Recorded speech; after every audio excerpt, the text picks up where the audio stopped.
C'était en septembre, ce moment précis où l'air devient plus dense, plus acéré, et que la lumière de la fin d'été étire les ombres jusqu'à l'illusion. L'odeur du bois chauffé, mêlée au parfum lourd de la terre mouillée, remontait des pavés de pierre de la vieille ville. À Aix-en-Provence, les ruelles paraissaient suspendues, comme si elles attendaient qu'on prononce un mot capable de les réveiller. Mais lui, il n'avait plus rien à dire. Thomas Marshall avait quitté Paris sans prévenir personne. Un matin, sans adieu, il avait fermé la porte de son appartement du 6e arrondissement, effleuré les murs comme on caresse un animal blessé, et s'était engouffré dans un train à destination du Sud. La raison? Il n'aurait pas su la nommer. Pas vraiment. Il fuyait quelque chose, c'est certain, mais quoi? Ce n'était pas un crime. Ce n'était pas une femme. Ou peut-être, un peu des deux. Il avait trouvé refuge dans une vieille maison familiale.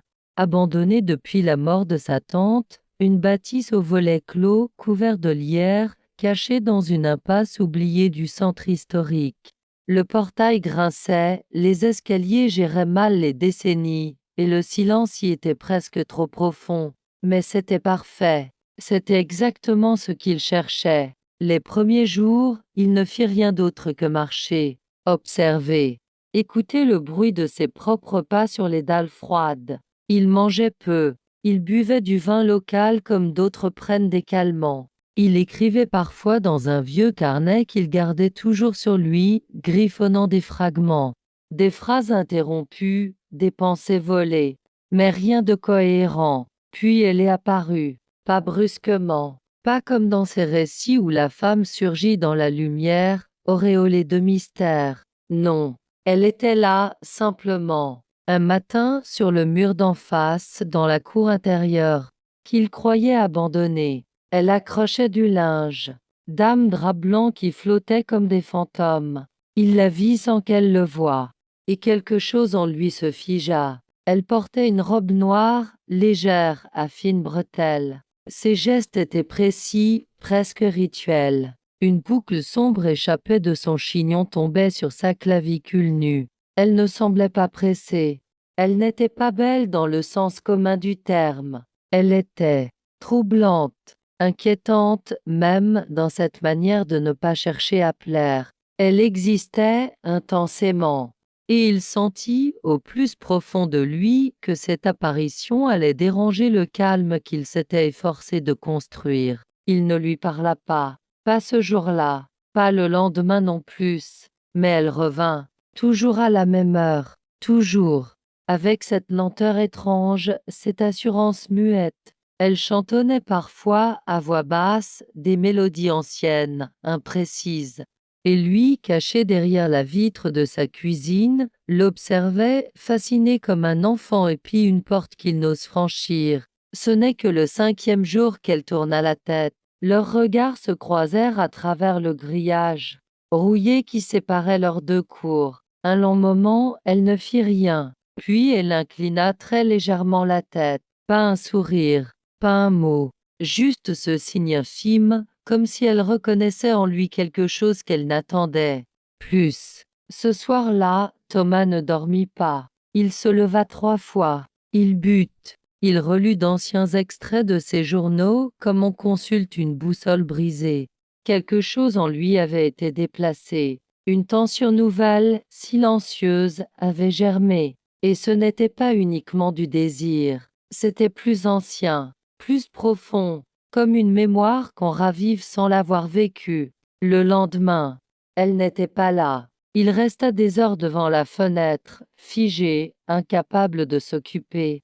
Il ouvrit un livre sans lire, fit couler un bain qu'il laissa refroidir. Il alluma une cigarette qu'il ne fuma pas. Le vide qu'elle avait laissé n'avait aucun sens logique, et pourtant il était là, immense. Elle réapparut 2 jours plus tard, avec un panier. Elle cueillait des herbes dans son jardin menthe, lavande, romarin. Elle portait un chemisier large, entrouvert sur la peau. Elle agissait comme s'il n'existait pas. Et lui, hypnotisé, ne comprenait pas ce qu'il cherchait chez elle une histoire, une excuse, un effondrement.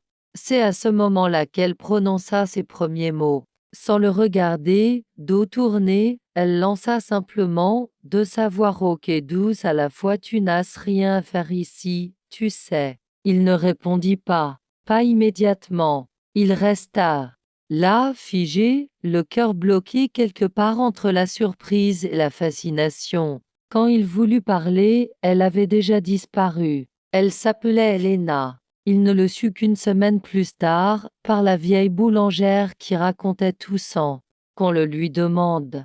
Helena vivait seule, dans cette maison mitoyenne, depuis son retour de Belgique. On ne savait pas grand-chose. Elle avait été musicienne, violoncelliste, puis plus rien. Un drame, murmura-t-on, sans jamais dire quoi. Plus il en apprenait, plus elle se dérobait. Et c'est précisément ce qui l'attira. Elle ne cherchait pas à séduire. Elle ne jouait à rien. Ou alors elle jouait si bien qu'il ne voyait pas les règles. Thomas se surprit à inventer des raisons pour la croiser. Il sortait à l'heure où elle revenait. Il faisait tomber un livre près de la clôture, espérant un mot, un regard. Mais elle restait distante, presque cruelle, dans sa manière de ne pas répondre aux signaux. Et pourtant, certains soirs, il était sûr de la voir, à travers les persiennes entr'ouvertes, le regarder. Le lien entre eux se tissa en silence, par absence, par tension, par regard. Et bientôt, cette maison qu'il avait choisie pour disparaître devint le théâtre d'un éveil qu'il n'avait pas prévu. Quelque chose de lent, d'irrésistible, qui ressemblait à une brûlure froide. Pas un amour, pas encore, mais une obsession, une chute. Et tandis que les jours raccourcissaient, que les ombres s'alourdissaient, que la pluie recommençait à battre les tuiles anciennes, Thomas comprit une chose, ce n'était pas lui qui l'observait. C'était elle, depuis le début, qui l'avait choisi. Et ce qu'elle cherchait, il ne le découvrirait qu'en acceptant de s'égarer complètement. L'automne s'installait lentement comme une encre sombre qui envahit la page. Le vent commençait à parler dans les feuillages. La lumière changeait, plus basse, plus dorée, comme si le ciel lui-même se souvenait de quelque chose. Thomas passait désormais ses journées entre les murs de la maison et les murs invisibles qu'Helena avait dressés autour de lui. Il s'était mis à se dessiner, non pas des portraits, ni des paysages, juste des formes, d'âmes spirales, des lignes, des fragments d'architecture mentale. Le carnet qu'il traînait partout devenait un labyrinthe de signes, comme si ses mains tentaient de traduire un langage qu'il ne connaissait pas encore. Parfois, entre deux pages, un mot surgissait: manque, trop tard, regarder sans toucher. Il ne la voyait pas tous les jours. Elle apparaissait, puis disparaissait. Parfois, il croyait même qu'elle ne vivait pas là, qu'il l'avait inventée ou rêvée. Mais alors, un matin, il trouvait une tasse oubliée sur le rebord du mur, ou une corde à linge vide, où flottait encore l'odeur de son savon. Ces preuves minuscules le ramenaient à elle avec une violence presque douloureuse. Un soir, alors que la pluie tombait fine et continue, il l'aperçut debout sous un porche, dans une rue qu'il ne prenait jamais.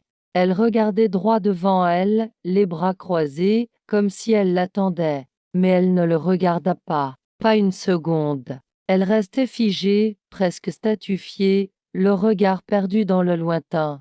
Il hésita à traverser, à l'appeler, à poser une main sur son bras, mais il n'en fit rien. Il passa, comme un inconnu, et elle ne bougea pas. Ce soir-là, il écrivit 2 mots dans son carnet, en lettres grasses, existaient sans réponse. Les jours suivants, quelque chose changea. Il ne savait pas si c'était elle ou lui, mais le jeu, s'il en était un, se transforma. Elle commença à apparaître plus souvent. Elle le regardait, longtemps. Parfois elle s'approchait du mur, à quelques mètres, et ne disait rien. D'autres fois, elle semblait l'ignorer totalement. Mais dans ses gestes, dans la manière dont elle effleurait la rampe d'escalier, dont elle croisait les bras sur sa poitrine nue en soirée, il sentait une invitation dissimulée, une tension maîtrisée, comme un feu sous la glace. Il n'y avait pas de conversation, juste des instants suspendus. Puis, une nuit, il entendit une musique, faible, fragile, une mélodie jouée au violoncelle si douce qu'elle semblait venir d'un rêve. Il s'approcha de la fenêtre. La lumière filtrait sous les volets de la maison d'Helena. La musique s'élevait, lente, pleine d'un chagrin ancien. Il resta là, immobile, incapable de détourner l'oreille. Il sut alors qu'elle le savait là, qu'elle jouait pour lui, et ce fut la première fois qu'il eut peur, pas une peur rationnelle, pas une peur d'elle, mais une peur plus profonde, celle d'être vu, vraiment vu, celle de n'avoir plus nulle part où se cacher. Il pensa à partir, il pensa à revenir à Paris, à fuir avant que tout ne bascule, mais il ne fit rien. Il resta. Le lendemain matin, un mot avait été glissé sous sa porte, un simple papier, plié en deux, sans signature. Il n'y a pas de retour en arrière possible.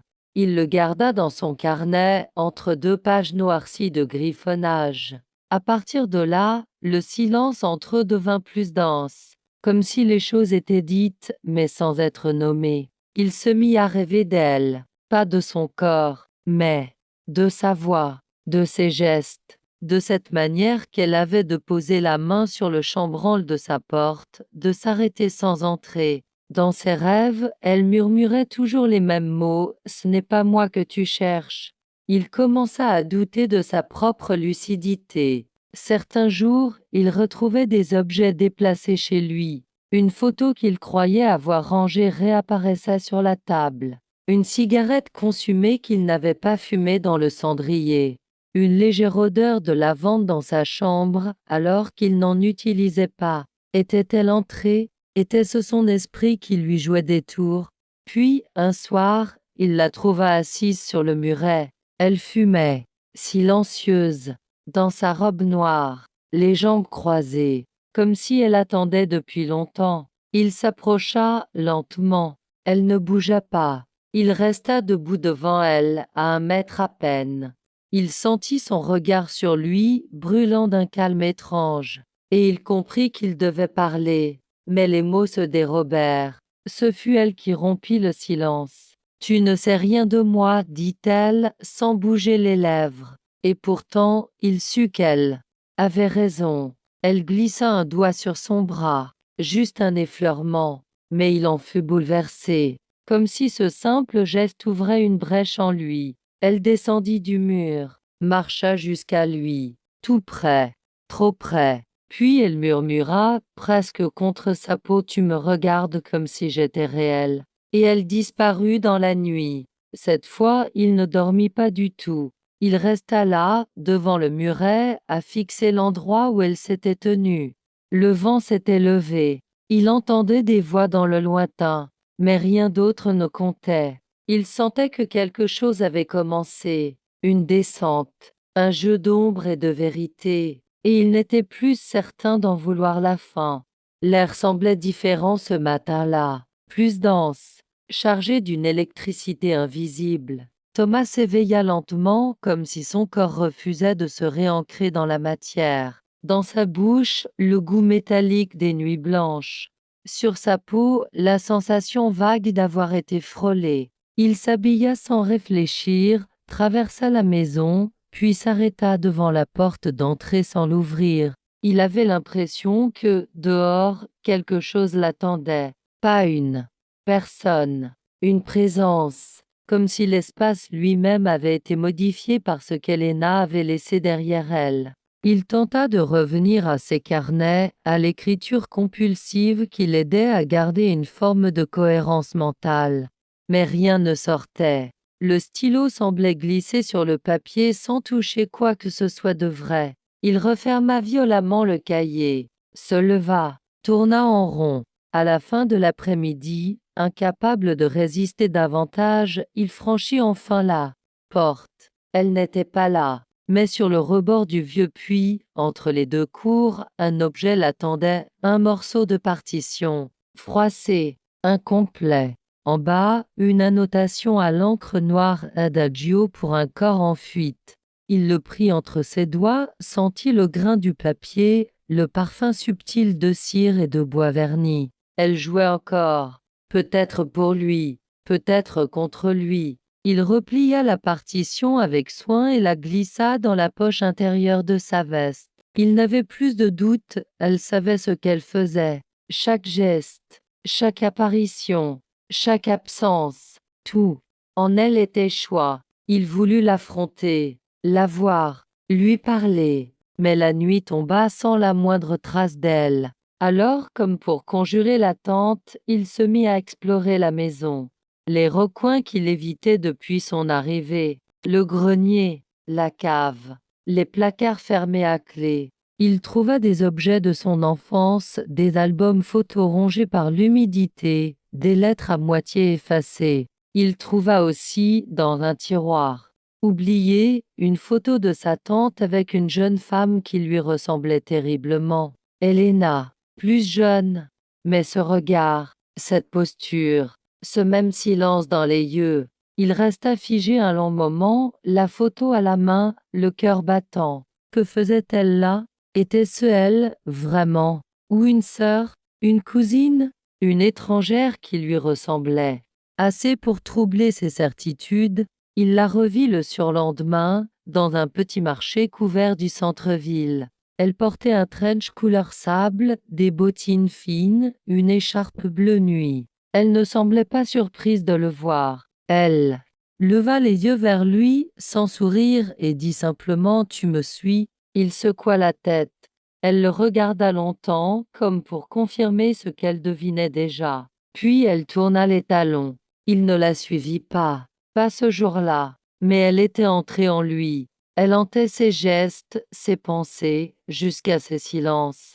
Elle n'avait rien promis, rien dit d'intime, mais elle était là, partout, dans la lumière de fin d'après-midi, dans les sons du violoncelle qu'il croyait entendre à travers les murs, dans la manière même dont il se tenait, comme s'il était observé. Puis un soir, sans qu'il comprenne pourquoi, elle frappa à sa porte. 3 coups, lents, profonds, il ouvrit. Elle entra sans un mot. Elle marcha lentement dans l'entrée, effleura le mur du bout des doigts, s'arrêta dans le salon, observa les livres sur la table basse.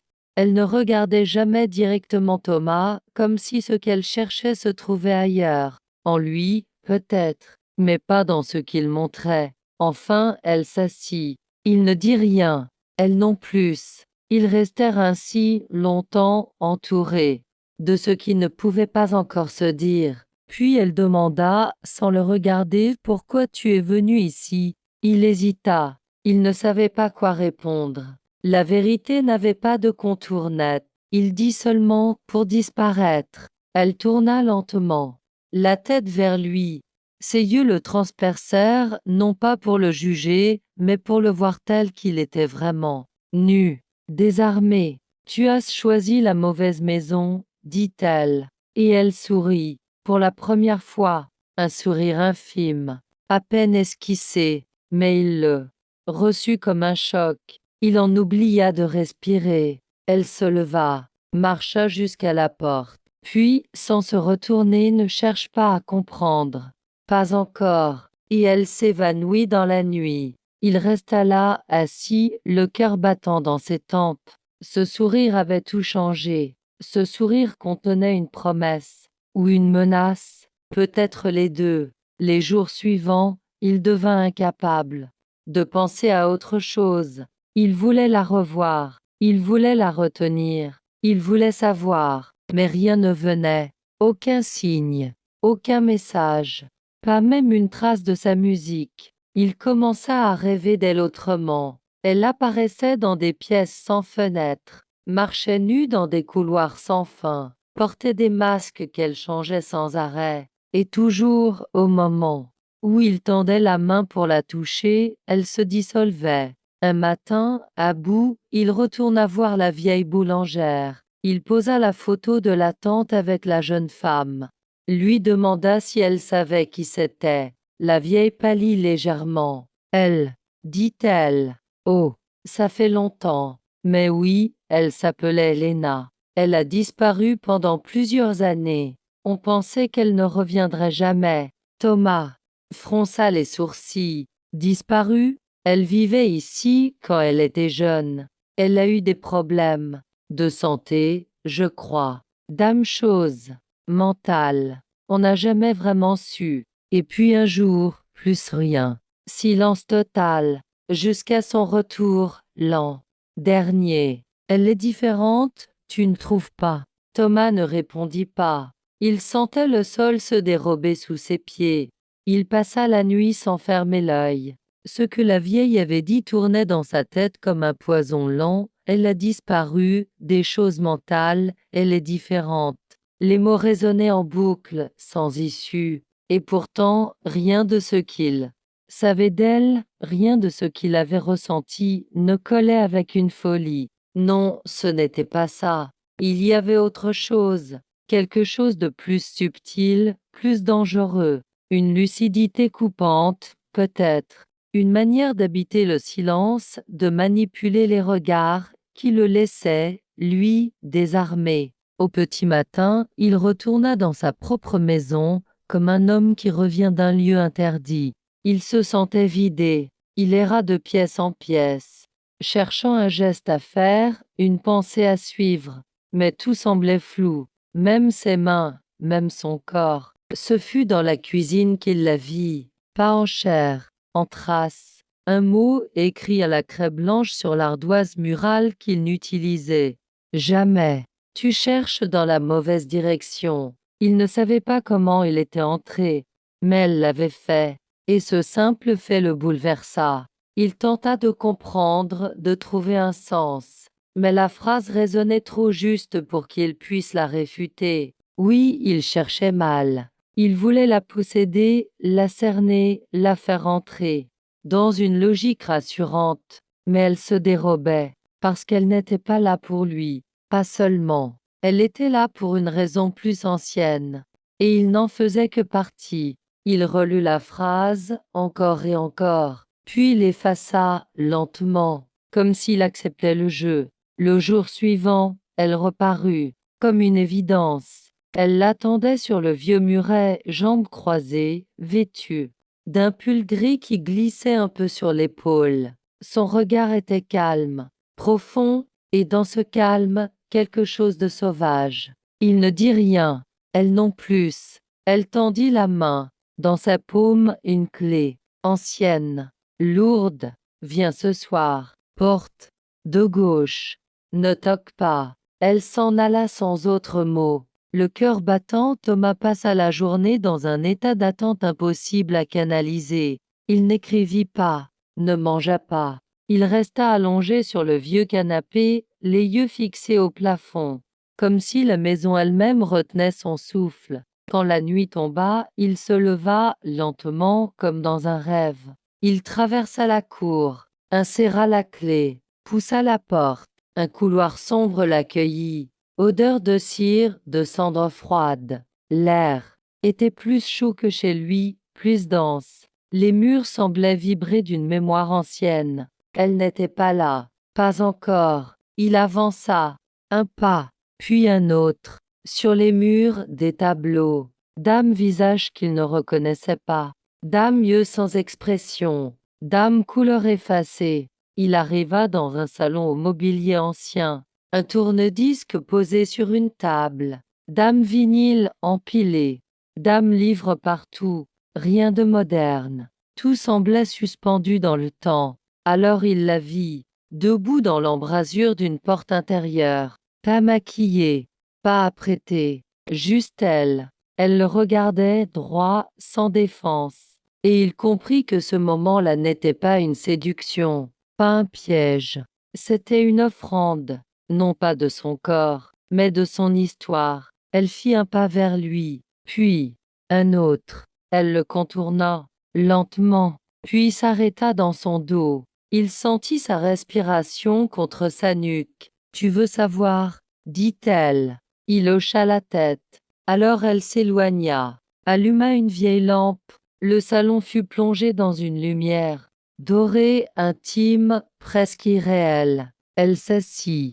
Lui fit signe de faire de même. Et elle commença à parler. Sa voix était posée, faible, mais très claire. Je suis revenue parce que je n'avais pas le choix. Je pensais pouvoir vivre ailleurs, loin, loin d'ici, loin de cette maison, loin de moi-même. Mais on revient toujours là où la mémoire est la plus dangereuse. Elle le regarda, longuement. Ce n'est pas la maladie qu'on fuit, c'est ce qu'on devient quand on l'oublie. Il voulut répondre, mais elle leva une main, doucement, pour l'en empêcher. Je ne suis pas folle. Je ne l'ai jamais été. Mais on m'a fait croire que je l'étais. On m'a enfermé, Thomas. Pas parce que j'étais malade, mais parce que je voyais ce qu'il refusait de voir. Son regard brillait, non de larmes, mais d'une intensité presque surnaturelle. Ce que j'ai vu, je ne peux pas le dire. Pas maintenant, mais je sens que, toi, tu peux comprendre. Pas parce que tu es curieux, parce que toi aussi, tu portes quelque chose que tu n'arrives pas à nommer. Le silence qui suivit était plus lourd que tous les mots. Il sentit ses mains trembler. Il murmura, presque sans voix, « Pourquoi moi ?» Elle sourit, doucement, « Parce que tu as les yeux ouverts, même quand tu dors. » Et elle ajouta, plus bas encore, « Et parce que tu es venu ici pour mourir, même si tu ne le sais pas encore. » Elle se leva, lui tendit la main. « Viens, je vais te montrer la pièce interdite. » Elle l'avait dit sans tension, sans menace, presque tendrement, la pièce interdite. Ces mots dans sa bouche n'étaient pas une provocation, plutôt une acceptation, comme si elle savait que, pour qu'il reste, il fallait d'abord qu'il se perde. Elle tenait toujours sa main, fine, froide, mais ferme. Et lui, sans comprendre comment, se laissa entraîner. Ils traversèrent un autre couloir, plus étroit, au parquet, ancien qui gémissait sous chaque pas.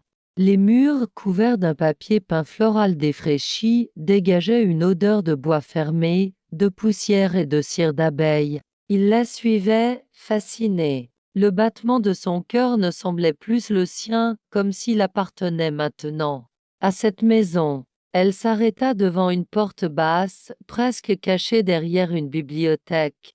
Elle repoussa doucement un meuble léger, puis sortit une autre clé, minuscule, qu'elle portait autour du cou. Elle la lui tendit. « Ouvre toi-même. » Ses doigts tremblaient à peine. Il inséra la clé, tourna, un cliquetis, puis le silence, nouveau, profond. La porte s'ouvrit sur une pièce sans fenêtre. L'air y était plus frais, plus lourd, et quelque chose il ne savait pas quoi le frappa d'emblée. Cette pièce se souvenait. Tout en elle respirait l'absence, l'abandon, l'attente. Il avança. Elle ne le suivit pas tout de suite. Les murs étaient recouverts de photos, d'âmes visages, des fragments de corps, des détails, une main, un cou, une bouche entr'ouverte, tout en noir et blanc, aucune signée, certaines floues, toutes chargées, chargées d'un regard, d'un moment suspendu.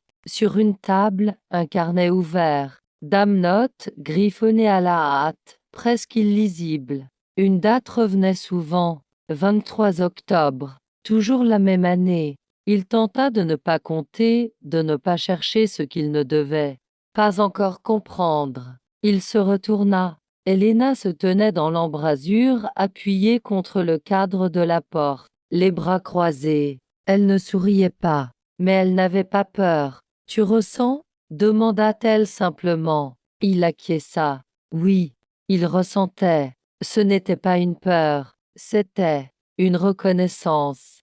Comme si cette pièce l'avait attendu, lui aussi. « Je venais ici quand j'étais enfant, » dit-elle. « Je m'y enfermais des heures. Je faisais semblant que je pouvais disparaître, devenir invisible, inatteignable. » Elle s'approcha, marcha lentement, jusqu'à lui. « Puis on m'a surprise ici, un jour. J'écrivais. J'avais 11 ans. Mon père a arraché les pages. Il a dit que j'inventais trop, que j'étais malade, que les enfants normaux ne pensent pas comme ça. » Elle désigna du regard les photos. « Elles sont venues plus tard, après, pendant les années d'absence. Il ne posa pas de questions. Il sentit que ce n'était pas le moment.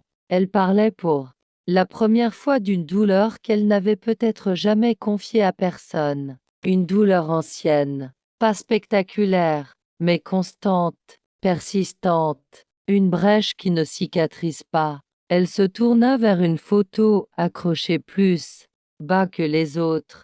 Une femme aux cheveux relevés, de profil. Une main posée sur sa nuque, les yeux clos. Une pose si intime qu'elle semblait presque voler. Elle s'appelait Agnès. C'est elle qui m'a appris le silence et la vérité qu'il contient. Il sentit son regard s'assombrir, se refermer. Elle est morte. Un été. On a dit que c'était un accident. Moi je sais que ce ne l'était pas.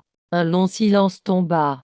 Il n'osa pas bouger. Je ne veux pas que tu me sauves, dit-elle. Je veux juste que tu restes. C'était la première demande claire, la première fissure. Il aurait voulu la toucher, lui dire qu'il était là, qu'il ne partirait pas. Mais il sentit que le moindre geste serait trop tôt, trop fort. Alors il dit simplement « Je comprends ». Elle s'approcha, très près, jusqu'à sentir sa chaleur. Elle leva les yeux vers lui, et cette fois dans ses prunelles sombres, il lut autre chose, une forme de peur, minuscule, fragile, mais réelle. « Tu ne me vois pas encore complètement, murmura-t-elle. Puis elle posa ses lèvres contre sa joue, lentement, juste une pression, une promesse, et elle s'éloigna. Je vais te laisser ici, pour cette nuit. Tu dors ici. Si tu veux vraiment me connaître, commence par sentir ce que cette pièce garde,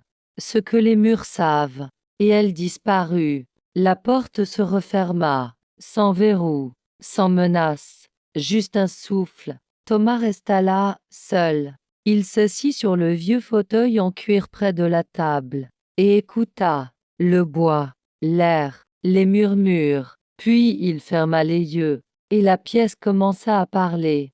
Il ne dormit pas, pas vraiment. La pièce l'enveloppa d'un silence plus épais que la nuit. Il faisait froid, mais il ne grelottait pas. Il faisait noir, mais il ne ferma pas les yeux. Il restait là, les mains posées à plat sur les accoudoirs du vieux fauteuil, comme pour sentir, par les fibres du cuir et du bois, ce qui avait été vécu là avant lui.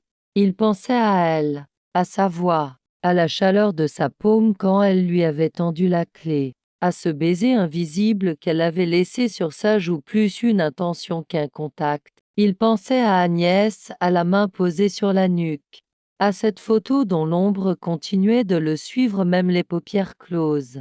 Par moments, il croyait entendre des sons, infimes, comme des chuchotements dans les murs, d'âmes soupirs oubliés, peut-être sa propre respiration, ralentie, brouillée par la fatigue. Mais non, parfois c'était autre chose, une voix, une note, un nom presque prononcé, Helena. Et alors il la revoyait, debout dans le cadre de la porte, la lumière dorée effleurant sa clavicule, le regard planté dans le sien avec une intensité calme, dérangeante. Ce regard qui ne demandait pas de réponse, mais exigeait une présence. Il s'endormit finalement à l'aube, à moitié, le corps en tension, l'esprit éparpillé. Et quand il se réveilla, quelques heures plus tard, une odeur douce flottait dans la pièce. Lavande, cire, une trace de vanille. Elle était venue. Elle était entrée. Elle l'avait regardé dormir. Sur la table, un plateau, un bol de café, du pain frais, une note pliée. Tu peux sortir quand tu veux, mais si tu restes, je t'amènerai plus loin. Rien d'autre. Il but lentement. Le café était tiède, mais bon.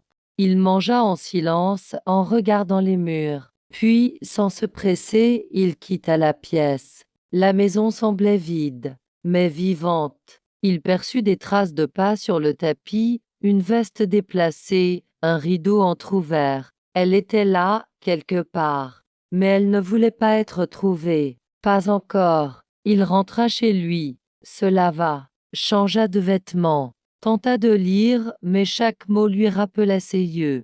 Il la sentait dans sa peau, dans sa gorge, comme une fièvre lente. Les jours suivants devinrent une chorégraphie étrange. Ils ne se parlaient presque pas, mais ils se voyaient. Elle venait chez lui, parfois, pour quelques minutes. Elle ne s'annonçait pas, entrait, observait, effleurait un objet, restait debout, puis repartait. Lui faisait de même. Il entrait dans sa maison, sans toquer. Il parcourait les couloirs, s'arrêtait dans la cuisine. Parfois, elle lui laissait un disque posé sur la table, un livre souligné, un message écrit à la craie: tu avances, mais vers où? Et toujours le silence entre eux.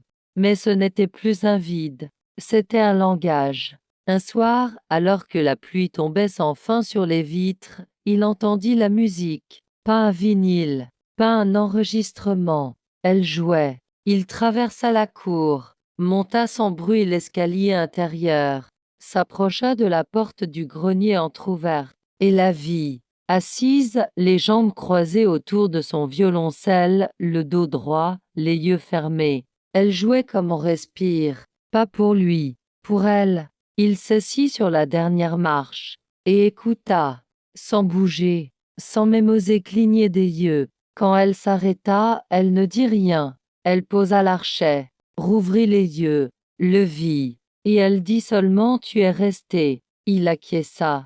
Elle s'approcha, lentement, s'agenouilla devant lui, mit sa main sur sa poitrine, là où son cœur battait si fort qu'il crut qu'elle allait l'entendre. Alors je vais te montrer la deuxième vérité, murmura-t-elle. Mais pas ici. Elle prit sa veste, un sac. Il la suivit. Ils marchèrent dans la nuit, à travers les ruelles d'Est plongées dans un calme presque irréel. Pas un bruit, pas une voix, juste leurs pas sur les pavés humides. Elle le guida jusqu'à un vieux bâtiment abandonné, aux volets clos, au portail rouillé. Il la suivit dans l'obscurité, sans poser de questions. À l'intérieur, une odeur de livres anciens, de poussière et de craie. Une ancienne école, peut-être, ou un couvent. Ils montèrent un escalier en colimaçon, arrivèrent dans une salle vide, sauf une chaise, un piano droit, et des murs couverts de photos encore. Mais cette fois, ce n'étaient pas des portraits, c'étaient des miroirs, fissurés, brisés, détournés. Et dans chacun d'eux, Thomas vit son propre visage, diffracté, inquiet, fragmenté. Elle lui dit: regarde-toi, pas comme tu crois être, mais comme je te vois. Il se tourna vers elle.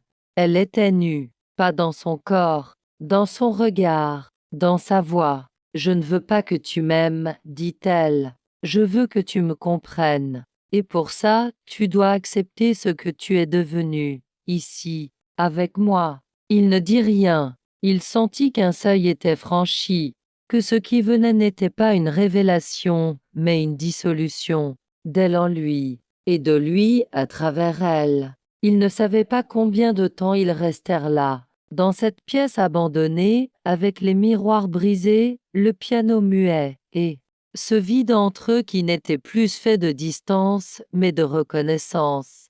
Pas un mot ne fut prononcé après ce qu'elle avait dit, et pourtant tout semblait avoir été dit. Le silence devint un acte, une forme de pacte. Elle ne voulait pas qu'il l'aime, elle l'avait dit, mais ce qu'elle exigeait était plus difficile encore: être vu. Jusqu'au vertige, jusqu'au cœur. Thomas s'approcha des miroirs, il les effleura, se vit de biais, démultiplié, fendu en 1000 visages. Dans l'un d'eux, il crut voir autre chose, une forme derrière son reflet, une silhouette floue.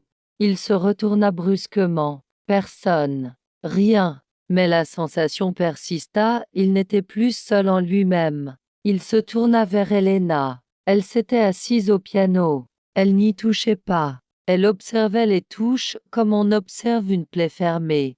Puis, d'un geste lent, elle posa ses doigts. Une seule note, faible, comme une respiration coupée. Puis une autre, une suite incomplète. Tu te souviens de la photo dans la pièce? Dit-elle. Il hocha la tête. la femme. Agnès, la main sur la nuque. Ce n'était pas un simple portrait, poursuivit-elle. C'était une confession, un instant volé au monde. La dernière chose qu'elle m'ait laissée. Elle baissa les yeux. Elle a vu ce que j'étais avant moi-même. Elle l'a porté avec moi. Et elle en est morte. Thomas s'approcha, hésitant. Tu crois en la mémoire des objets? Demanda-t-elle. Il ne répondit pas, mais il savait. Oui, ici, tout en parlait. Elle se leva, lui prit la main, et le conduisit vers une porte secondaire. Il y a un lieu où je ne vais jamais seul, parce que si j'y retourne seul, je ne reviens pas. Ils descendirent encore, un escalier plus ancien, plus étroit. L'humidité se faisait plus dense. Les murs suintaient légèrement. Une odeur de pierre humide, de sang sec et de cire froide. Ce n'était plus la ville, c'était sous la ville, une ancienne crypte, ou un sous-sol oublié. Elle alluma une lampe à huile. La lumière révéla une pièce ronde, creusée dans la roche. Au centre, une chaise. Et autour, des dessins.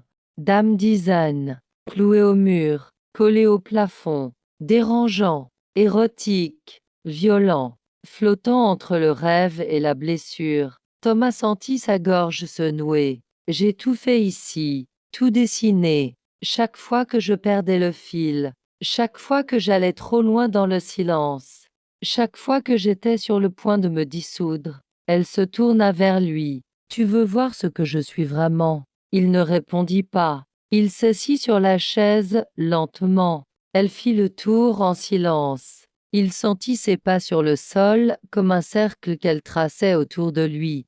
Il ferma les yeux. Alors elle parla, mais pas à lui, à la pièce, au dessin, à l'ombre. Il est là maintenant, vous pouvez le voir, vous pouvez l'écouter. Il est celui qui entend, même sans comprendre. Et il comprit que ce n'était pas lui qu'elle testait. C'étaient eux, les fragments, les absents. Ceux qu'elle avait laissés là, dans la pierre. Je n'ai jamais menti, dit-elle, jamais fui, mais j'ai caché, parce que personne ne voulait porter ça avec moi. Puis elle se pencha à son oreille. Toi, tu vas le faire? Il ne savait pas ce que ça était, mais il dit oui, dans un souffle, par instinct, parfois aveugle, ou peut-être par besoin de tomber. Elle le fit se lever, le fit sortir. Lentement, ils remontèrent. L'air libre lui sembla brutal, cru, comme une lumière trop forte sur une rétine nue. Dehors, la pluie avait cessé. Ils marchèrent encore un peu, sans parler. Puis elle s'arrêta. Tu peux me poser une question, une seule, ce soir, et je répondrai, sans détour. Il réfléchit, longuement. Puis il demanda pourquoi moi. Pourquoi ce regard, ce soir-là, dans la cour? Elle ferma les yeux, un souffle. Puis elle répondit, parce que tu avais exactement la même tristesse que moi, et je ne crois pas au hasard. Elle l'embrassa. Enfin, pas un baiser volé, un baiser lent, profond, brûlant de tout ce qui n'avait pas encore été dit. Et il comprit, à cet instant, que ce lien n'était pas un désir. C'était une chute conjointe. Ils ne rentrèrent pas tout de suite. Ils restèrent là, sous une marquise de fer forgé, au coin d'une ruelle étroite, les lèvres encore vibrantes du baiser, le souffle incertain. Il ne pleuvait plus, mais l'air avait gardé cette humidité, flottante qui rendait tout plus lent, plus dense. Ils ne parlaient pas, elle non plus. Et pourtant, quelque chose circulait entre eux, quelque chose de trop fragile pour être cassé par les mots. Ils reprirent lentement le chemin vers la maison. Leurs pas, discrets, semblaient s'accorder sans qu'ils s'en rendent compte. L'un ralentissait à peine, l'autre suivait, comme s'ils marchaient dans une mémoire partagée. Ils se sentaient changés, non pas libérés, pas apaisés, mais traversés. Il n'était plus l'homme qui était arrivé ici, quelques semaines auparavant, avec dans les poches un carnet vide et une absence qu'il croyait définitive. Helena, elle, marchait sans regarder devant elle. Elle avançait comme on revient vers quelque chose qu'on pensait oublier, et qui, pourtant, attendait toujours. Arrivée dans la cour, elle ouvrit la porte de chez elle. Ne dit rien, se contenta de s'éloigner vers l'intérieur. Il la suivit. La maison était baignée dans une lumière très douce.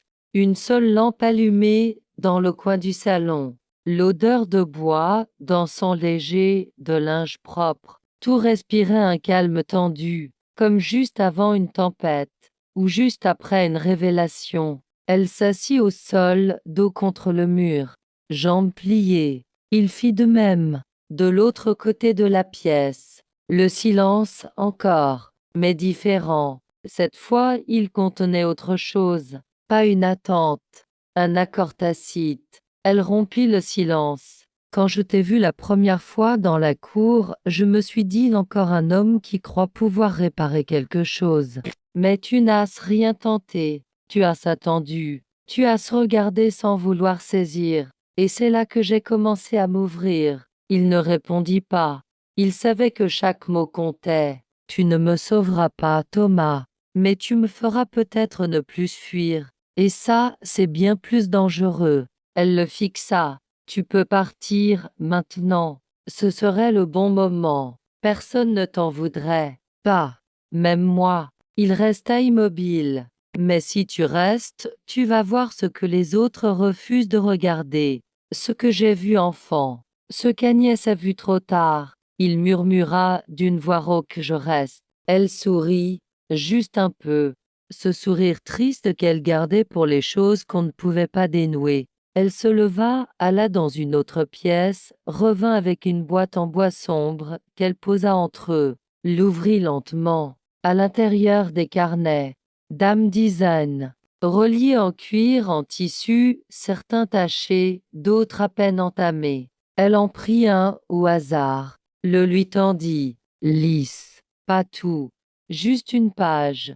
Au hasard, il ouvrit, une écriture fine, serrée, l'encre parfois effacée, une page datée de 10 ans en arrière. Aujourd'hui je l'ai vu, il n'avait pas de visage, mais je savais que c'était lui. Il m'a tendu une clé sans mots, et je l'ai prise. Depuis, je n'arrive plus à me souvenir de la couleur de ma voix. Il releva les yeux. Elle le regardait, sans bouger. Tu comprends? Il hocha la tête, mais il ne savait pas si c'était vrai. Elle s'approcha, s'agenouilla près de lui, le regarda longtemps. Tu n'es pas venu ici pour m'aimer, ni pour guérir. Tu es venu parce que toi aussi, tu entends ce qui n'a pas de forme. Tu portes quelque chose qui cherche à sortir depuis trop longtemps. Elle posa sa main sur son torse. Encore une fois, là où son cœur battait comme une alarme sourde. Laisse-le sortir, Thomas. Ce n'est pas moi qui vais te faire tomber. C'est toi qui es déjà au bord. Il ferma les yeux, et il vit, pas elle, lui-même, plus jeune, dans une autre pièce, une autre ville, une chambre d'hôpital, une porte qu'on ne referme pas, un père qui hurle, une mère qui s'effondre, et lui, au milieu, sans cri, sans larmes. Il rouvrit les yeux, et il comprit. Ce n'était pas elle qui avait ouvert la faille. Elle l'avait reconnue, et c'était pour cela qu'il l'aimait, pas malgré ses ombres, à cause d'elle. Ils restèrent là, dans cette pièce silencieuse, jusqu'à ce que le jour commence à se lever quelque part derrière les volets. Pas une fois leurs corps ne se touchèrent vraiment, mais leurs regards restèrent accrochés l'un à l'autre, comme s'ils se retenaient du vide par la seule force d'une présence partagée. Thomas, le dos contre le mur, les doigts encore crispés sur les bords du carnet qu'elle lui avait confié, sentait le vertige lent de ce qui se fissure en douceur. Ce qu'il avait entrevu dans cette page, dans son regard, dans cette nuit n'était pas une réponse, c'était une faille. Et dans cette faille, une invitation. Helena s'était allongée sur le tapis, les bras repliés sous sa nuque. Elle regardait le plafond, comme on attend un ciel qu'on ne verra jamais. « Tu veux que je continue à te montrer ?» demanda-t-elle, la voix presque endormie. Il n'hésita pas. Oui. Elle ferma les yeux, respira lentement, puis elle parla. Il y avait une porte dans la maison où j'ai grandi, une petite trappe dans le grenier. Personne ne m'avait jamais dit ce qu'il y avait derrière, mais la nuit, parfois, j'entendais du bruit. Pas fort, juste un souffle, d'un pas, une sorte de musique désaccordée. Elle ouvrit les yeux, le regarda. Tu aurais eu peur? Il ne sut quoi dire. Alors il répondit, je crois que j'aurais cherché à comprendre. Elle sourit. Moi aussi. J'ai ouvert la trappe. J'avais 10 ans. Et ce que j'ai vu? Elle s'interrompit.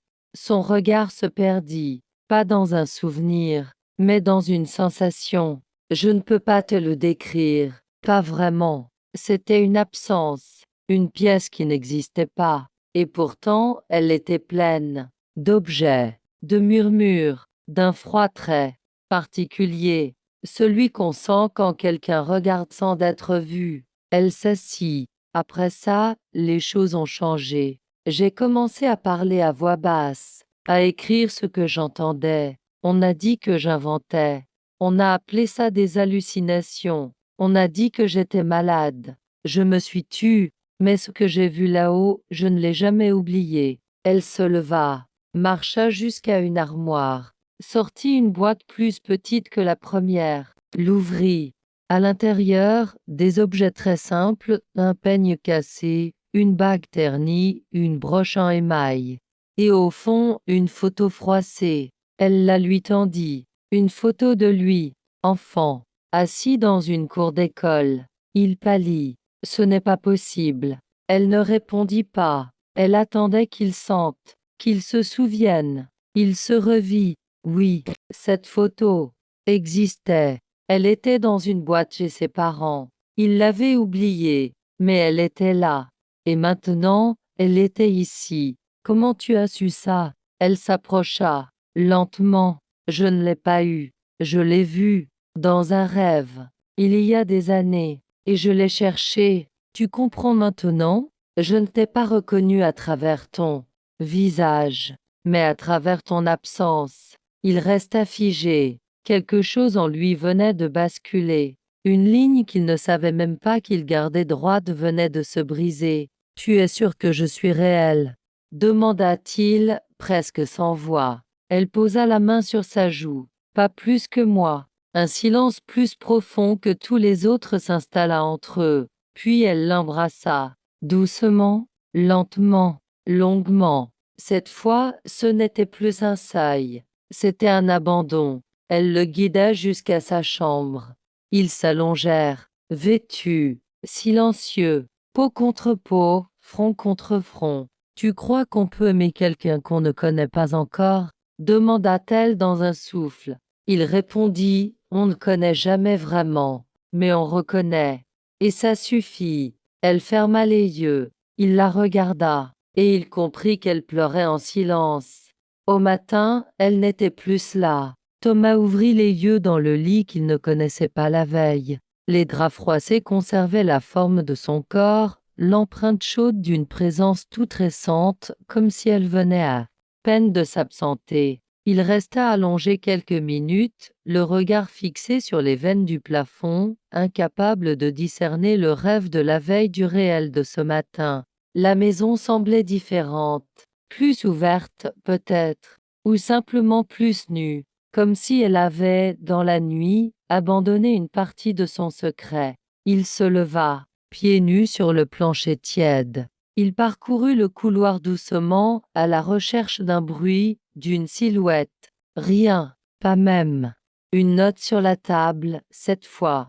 Juste le silence, et l'odeur du linge humide. Il sortit dans la cour. Le ciel était pâle, chargé d'une lumière blanche qui écrase les couleurs. Tout semblait ralenti, l'air, le temps, lui-même. De retour chez lui, il trouva, posée sur sa table, la photo de lui enfant, celle qu'elle lui avait montrée. Mais il était sûr de l'avoir laissée là-bas, dans sa maison à elle. Comment était-elle revenue? Un mot l'accompagnait. Une écriture tremblante, presque enfantine. Tu étais déjà là, avant d'arriver. Il s'assit, longtemps, le mot entre les doigts. le cœur suspendu à cette phrase comme à une corde fine tendue entre deux mondes. Dans les heures qui suivirent, il ne la vit pas, ni ce jour-là, ni le suivant. Il frappa à sa porte, une fois, deux fois, rien. Il l'appela, une seule fois. Son nom dans la cour, le silence en réponse. Elle avait disparu, et lui, cette fois, ressentit la panique. Pas brutale, pas immédiate.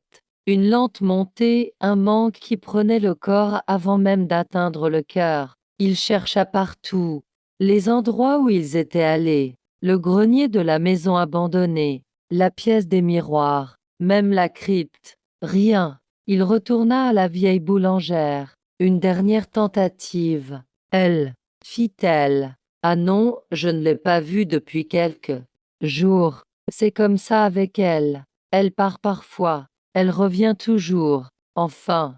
Jusqu'à maintenant. Le mot toujours résonna étrangement. Il passa la nuit debout, dans sa cuisine, les doigts crispés sur les pages de son carnet. Il écrivait. Il raturait. Il traçait des mots qu'il ne comprenait pas. Fracture, répétition.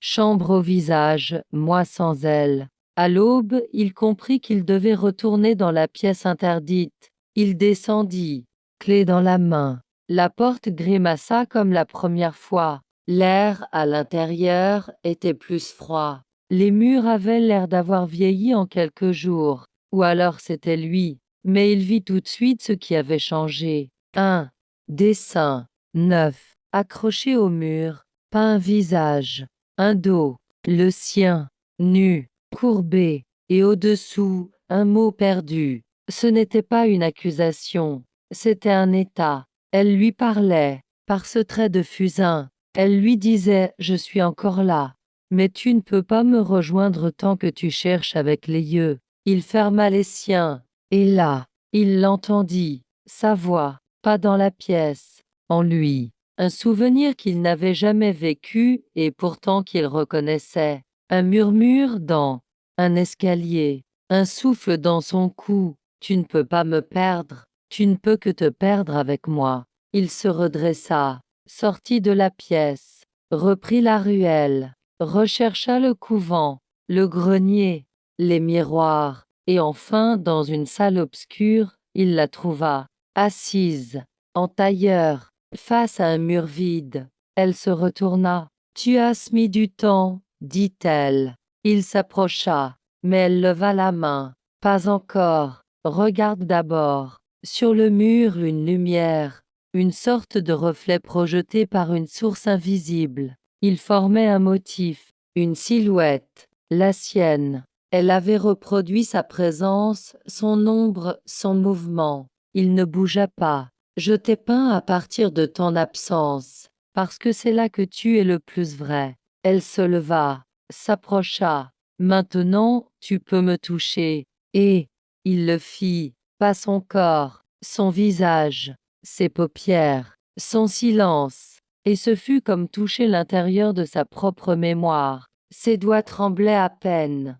Il avait posé sa main contre la joue d'Helena comme on pose une main sur une surface d'eau, lentement, pour ne pas troubler le reflet. Elle, immobile, respirait à peine. Il la regardait comme on lit un poème à voix basse, une phrase, dont chaque mot contient la chute entière. Ce qu'il ressentait n'était pas une simple attirance. C'était plus vaste, plus désarmant. Il ne la voulait pas. Il voulait l'habiter, l'écouter. Se fondre dans ses silences, se blesser dans ses contours. Elle ferma les yeux, longtemps, puis se tourna, prit sa main, et la guida vers le mur. Le reflet de sa silhouette tremblait, déformé par la lumière. Un tracé mouvant, presque vivant. « Ce que tu vois là, dit-elle, n'est pas moi. C'est toi à travers moi. » Il comprit. Elle avait passé des jours, peut-être des nuits, à modeler cette trace de lui, à lui donner corps, à le restituer sans l'enfermer. Elle ne l'avait pas capturé, elle l'avait révélé. Et lui, qu'avait-il fait pour elle? Il avait observé, il avait attendu, il avait suivi, mais ce n'était pas encore assez. Il la regarda, dans les yeux, Et cette fois il parla. Je veux te voir, entière, même si ça me brise. Elle haussa à peine un sourcil, mais son regard s'adoucit. Elle hocha lentement la tête. Alors viens. Ils sortirent du bâtiment. La lumière du soir traînait encore entre les murs. Les rues étaient vides. Est-ce était devenu ville fantôme, le monde extérieur réduit à un décor flou. Rien ne semblait exister hors de cette tension entre eux. Un fil, tendu à l'extrême. Elle le guida par un sentier qu'il n'avait jamais emprunté. Derrière une ruelle, un portail rouillé qu'elle ouvrit sans effort. Un jardin oublié. Dames-pierres couvertes de mousse. Une cabane dissimulée. Sous les arbres. À l'intérieur, le sol était nu. Une seule chaise. Et au centre, posé comme un autel, un miroir ancien. Brisé. Je viens ici quand j'ai besoin de disparaître, murmura-t-elle. Elle s'assit au sol. L'invita d'un geste à faire de même. Je vais te raconter ce que personne n'a su entendre. Elle inspira, longuement. Quand Agnès est morte, on a dit qu'elle s'était suicidée, mais elle ne s'est pas tuée. Elle a simplement lâché prise, parce que personne n'a voulu croire à ce qu'on avait vécu ensemble. Parce qu'ils ont dit que c'était une crise, une confusion, un délire. Elle leva les yeux vers lui, mais c'était réel. Ce qu'on partageait, ce qu'on voyait, ce qu'on ressentait. Elle tendit la main vers lui. Il la prit. Tu crois que deux personnes peuvent fusionner à ce point qu'elles deviennent l'une pour l'autre le seul langage possible? Il ne répondit pas. Elle poursuivit. Après sa mort, j'ai tout effacé, tout brûlé. Les lettres, les dessins. Sophie, elle montra le miroir. Son reflet y était fendu, déformé. Mais là, ce miroir était dans sa chambre. C'est le seul objet que j'ai gardé, parce qu'il me ment, et que j'avais besoin de mensonges pour survivre. Elle baissa la voix. Je ne sais pas si je suis capable d'aimer à nouveau sans me perdre, mais avec toi, je commence à croire que je pourrais me perdre autrement. Il se rapprocha, lentement. Leur front se toucha.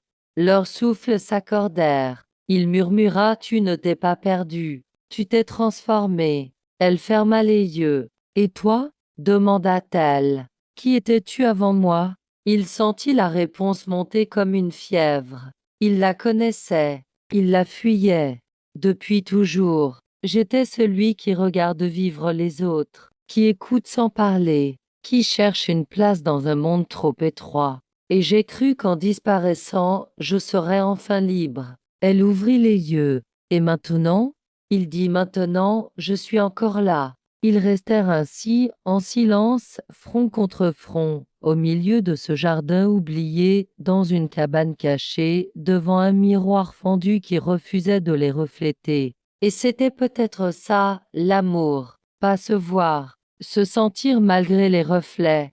Ils quittèrent la cabane à la tombée du jour. Le ciel, cette fois, ne portait plus les teintes bleutées des soirs ordinaires, mais une sorte d'indigo sale, presque brumeux, comme si la nuit elle-même hésitait à tomber tout à fait. Helena ne parlait plus. Elle tenait la main de Thomas, doucement comme on tient un fil fragile qui relie deux berges dans le noir. Ils revinrent chez elle, sans un mot. Une lumière était allumée dans le couloir, une lumière qu'il n'avait pas laissée. Elle fronça à peine les sourcils. Lui, il sentit un frisson monter dans sa nuque. Pas de peur, de conscience. Quelqu'un était venu, ou quelque chose. Mais, elle ne verrouilla pas la porte. Si ça veut entrer, dit-elle simplement, ça entre. Tu le sais bien. Il hocha la tête. Oui, il le savait. Ils s'installèrent dans la pièce du fond, celle où il l'avait vue pour la première fois jouer du violoncelle. Elle reprit son instrument, l'accorda en silence, puis joua, une suite, lente comme un murmure, entrecoupée de respirations longues, douloureuses. Pas pour lui, pas pour elle, pour ceux qui se taisaient entre eux. Et dans cette musique, il sentit une mémoire ancienne remonter, pas une image, une sensation, le froid d'un carrelage sous la peau nue. Une voix qu'on n'entend pas, mais qu'on sent. Une absence si forte qu'elle hurle. Quand elle eut fini, elle posa l'archet, et dit, « Il faut que tu retournes là-bas, dans la maison, dans la pièce. » Il comprit aussitôt laquelle. La pièce interdite, celle des photos, celle où les visages ne racontaient pas ce qu'ils semblaient dire. Pourquoi? Parce qu'il y a quelque chose que je n'ai pas osé accrocher. Elle se leva, lui tendit une clé. Ce n'était pas la même que celle qu'il avait utilisée jusque-là. Celle-ci était plus ancienne. Laiton terni, fendu légèrement sur le bord. Tu la trouveras dans le tiroir en bois noir, en bas à gauche. Mais ne l'accroche pas. Lis ce qu'il y a derrière, puis reviens. Seulement si tu es encore capable de respirer. Il partit seul. La nuit était lourde. La maison, plongée dans l'obscurité, semblait plus haute, plus étroite. Il entra. Le bois craquait sous ses pas. L'air avait une odeur différente, de métal, de fer chaud. Il descendit vers la pièce. La porte, cette fois, s'ouvrit sans bruit. Il alluma une lampe et se dirigea vers le tiroir. Le bois noir, bas à gauche. Il ouvrit et la vit. Une photo. Elle, mais pas comme il l'avait jamais vue. Elle était enfant, 5, peut-être 6 ans.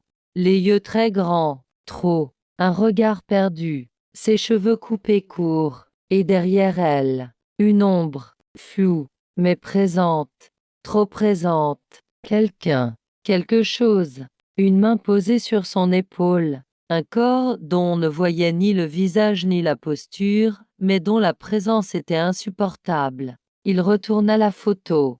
2 phrases.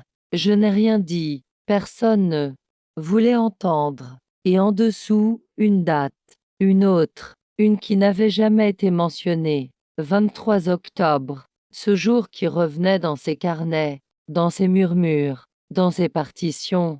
Il sentit sa gorge se fermer, l'air plus épais. Il sortit de la pièce comme on sort d'un rêve noir, revint chez elle, le cœur battant comme un rappel. Quand elle ouvrit la porte, elle n'eut pas besoin de questions. « Tu as vu ?» Il hocha la tête. Elle s'approcha. Il la prit dans ses bras. Elle se laissa aller, complètement. Une chute lente, maîtrisée. « Je ne voulais pas que tu portes ça aussi, murmura-t-elle.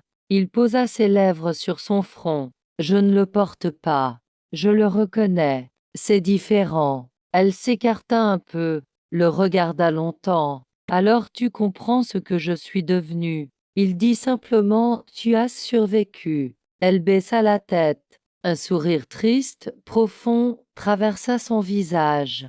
Mais je n'ai jamais appris à vivre. Il lui répondit, on pourrait essayer, à deux, sans promesse, juste, avec le réel. Elle ferma les yeux, mais le réel me brûle. Il serra sa main, passion le redéfinit, et dans cette nuit-là, ils commencèrent à le faire, pas en mots, en gestes, en silence tenu, en vérité non spectaculaire, et, pour la première fois, dans cette maison pleine de fantômes, ils se regardèrent non plus pour survivre mais pour exister. Les jours qui suivirent ne furent pas des jours, plutôt des couches de perception superposées les unes aux autres, où le temps semblait s'effriter. Ils ne vivaient pas au rythme des horloges, mais de leur silence, de leurs regards, de leurs absences partielles. Helena n'avait rien demandé, et pourtant, elle laissait Thomas entrer dans ses habitudes comme on laisse un souffle traverser. Une pièce fermée trop longtemps. Il n'était pas invité, il n'était pas repoussé, il était là, présent, inutile et essentiel à la fois. Il ne posait plus de questions, elle ne donnait plus de réponses. Il faisait des choses simples, boire du thé dans la cuisine, observer la lumière passer à travers les volets, lire à voix haute des passages, de livres choisis au hasard, écouter le vent, écouter l'autre respirer. Mais cette simplicité n'était pas un apaisement. Elle portait en elle une tension vive, presque constante, comme si chaque moment partagé reposait sur une brèche, invisible. Il ne s'appuyait pas sur l'idée d'un avenir, Ils n'avaient aucun plan. Ils n'étaient pas ensemble au sens traditionnel. Ils étaient liés. Et cela suffisait. Une nuit, alors qu'un orage s'approchait lentement, ils se retrouvèrent à nouveau dans la pièce interdite. Ils ne savaient pas pourquoi il l'y avait entraîné cette fois. Peut-être parce qu'ils sentaient que quelque chose devait être regardé à deux. Enfin, les murs, toujours couverts des visages oubliés, semblaient plus sombres sous les éclairs lointains. Elena s'arrêta devant un portrait qu'elle n'avait jamais commenté. Une femme d'âge mûr, élégante, mais le regard vide. Un regard presque sans âme. Thomas sentit sa nuque se raidir. Cette photo-là n'avait rien de semblable aux autres. Elle était trop nette, trop posée. Ma mère, dit Helena dans un souffle. Il attendit. Elle savait, depuis le début, ce qu'il faisait, ce qu'il disait, ce qu'il touchait. Mais elle a préféré rester belle, digne, immobile. Elle se rapprocha du mur. Je l'ai prise en photo juste avant de partir. Ce regard, là, c'est le moment où elle a refusé de me croire, où elle a regardé ailleurs pendant que je lui disais ce qu'il m'avait fait. Elle se retourna vers Thomas, et pour la première fois depuis longtemps, il lut dans ses yeux de la colère, pure, dense, concentrée. Tu sais ce qui est pire que l'oubli, le refus de voir. Il s'approcha. Ne dis rien. Elle reprit, plus calme. J'ai passé ma vie à réécrire cette scène, à imaginer qu'elle aurait posé sa main sur la mienne, qu'elle aurait dit je sais, mais ce n'est jamais arrivé, et je vis avec ça dans la gorge depuis. Elle se rapprocha, très près, leur visage à quelques centimètres. Elle murmura « Et toi, Thomas, qu'est-ce que tu n'as pas dit ?» Il sentit les mots monter, comme une mer qu'on retient derrière, une digue. Je n'ai pas dit au garçon que j'étais que ce n'était pas sa faute, que le vide qu'il ressentait n'était pas une erreur, que vouloir disparaître n'est pas un crime, que ressentir trop n'est pas une maladie. Il posa son front contre le sien. Je ne l'ai pas dit, et il m'attend encore, là-bas, dans le passé. Elle ferma les yeux et murmura « Alors va le chercher ». Cette nuit-là, ils s'allongèrent ensemble, pas pour s'aimer, pas pour se sauver, pour veiller l'enfant en eux que personne n'avait veillé. Leur sommeil fut entrecoupé par des souvenirs, d'âmes murmures, d'âmes rêves partagés. Thomas crut entendre Helena parler dans son sommeil. Il crut l'entendre dire « reste », puis pas encore, puis rien du tout. Au petit matin, elle n'était pas dans le lit. Mais cette fois, il ne paniqua pas. Il la trouva dans le jardin, pieds nus dans l'herbe humide, un carnet à la main. Elle écrivait. Il s'approcha doucement. Elle leva les yeux. Je crois que je suis prête à accrocher la dernière photo. Il comprit de laquelle elle parlait. Tu veux que je le fasse avec toi? Elle hésita, puis hocha la tête. Oui, pas pour moi, pour nous. Et ils rentrèrent. Dans la pièce, ils prirent le clou, le marteau, accrochèrent la photo d'elle enfant, celle avec l'ombre derrière. Puis Thomas prit un fusain, et sous la photo, il écrivit lentement et la survécut. Helena le regarda longtemps, puis lui dit « Tu ne sais pas à quel point j'avais besoin que ce soit écrit par quelqu'un d'autre que moi. » La photo était là, accrochée. Et pour la première fois, la pièce sembla respirer autrement, pas plus légère, mais moins suspendue, comme si quelque chose avait été rendu à son espace. Helena la fixait en silence. Thomas se tenait à ses côtés. Il ne disait rien non plus. Il n'avait rien à ajouter à cette image. Elle existait enfin dans le visible. Et cela suffisait. Ils restèrent là longtemps, puis ils quittèrent la pièce. En refermant la porte, Helena posa une main sur le chambranle, comme on referme un livre que l'on n'a pas fini, mais que l'on a plus besoin de relire. « Je ne vais pas bien, dit-elle en bas des escaliers. Mais je vais. Il lui répondit « Tu n'as pas besoin d'aller bien. Tu as ce besoin d'avancer. » Elle le regarda. Elle savait. Il savait. C'était assez. Les jours qui suivirent furent faits d'une douceur étrange. Rien ne s'était vraiment amélioré. Les douleurs restaient là, comme des animaux sauvages en lisière, mais elle ne gouvernait plus tout. Elle laissait la place, parfois, à un silence habitable. Thomas recommença à écrire, pas pour fuir, pas pour analyser. Il écrivait pour écouter. Ce que cette expérience, ce lien, cette immersion avec elle l'avait ouvert. Il se rendait compte qu'il n'avait jamais vraiment vécu avant. Il avait regardé sa propre vie à distance sans jamais oser y entrer. Elena, elle, recommença à jouer. Pas tous les jours, pas pour des gens, juste pour elle, et parfois pour lui. Le soir, dans le salon, lumière basse, elle jouait des notes qui n'appartenaient à personne. Dames sont suspendues, dames respiration. Il ne parlait plus beaucoup, il n'avait plus besoin. Il y avait un accord tacite, une écoute dans le silence. Mais le monde, lui, n'attendait pas. Une lettre arriva. De la mairie. La maison d'Elena allait être réévaluée. Un dossier admini. Dame visite.